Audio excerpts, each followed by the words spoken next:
দীর্ঘদিন ইনজুরির খরা কাটিয়ে সর্বশেষ 2 ম্যাচ খেলেছেন ইন্টার মায়ামির জার্সিতে। সে 2 ম্যাচে 2টি গোল এবং পাশাপাশি একটি অ্যাসিস্ট রয়েছে মেসির দখলে। কিন্তু এবার প্রশ্নবিদ্ধ লিওনেল মেসি অদ্ভুত কিছু নিয়মের কারণে 28শে এপ্রিল ইন্টার মায়ামির ম্যাচে লিওনেল মেসিকে বাদ পড়তে হচ্ছে।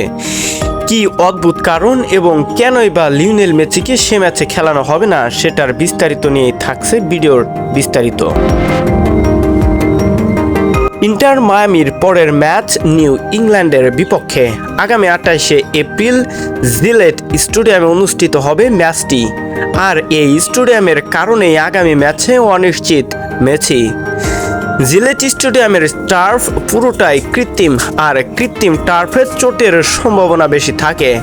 মাত্র চোট থেকে সেরে ওঠা লিওনেল মেসিকে এত বড় একটা ঝুঁকির হাত থেকে বাঁচাতেই এমন পরিকল্পনা করেছে মায়ামি কোচ।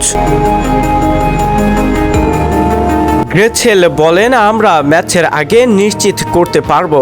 আমাদের ক্লাব মায়ামি চাচ্ছে না মেসি খেলুক। তিনি চোট কাটিয়ে ফিরেছেন, যে বেশি দিন হয়নি। এক ম্যাচের জন্য তাকে নিয়ে ঝুঁকি নিতে চায় না কর্তৃপক্ষ। তবে মেসি অনেক আগেই জানিয়েছেন নিউ ইংল্যান্ডের বিপক্ষে খেলবেন না তিনি। মেসির এমন সংবাদের পর মুহূর্তের মধ্যেই নিউ ইংল্যান্ড ও মায়ামির মধ্যকার ম্যাচের টিকিট বিক্রি হয়ে যায়। জিলেট স্টেডিয়ামের দর্শক ধারণ ক্ষমতা 65,000। এরই মধ্যে সকল টিকিট বিক্রি হয়ে গেছে বলে জানিয়েছে কর্তৃপক্ষ। আর এ ম্যাচে লিওনেল মেসি না থাকায় দর্শকদের মনে প্রশ্নবিদ্ধ হয়ে উঠেছে ইন্টার মায়ামি কর্তৃপক্ষের কাছে।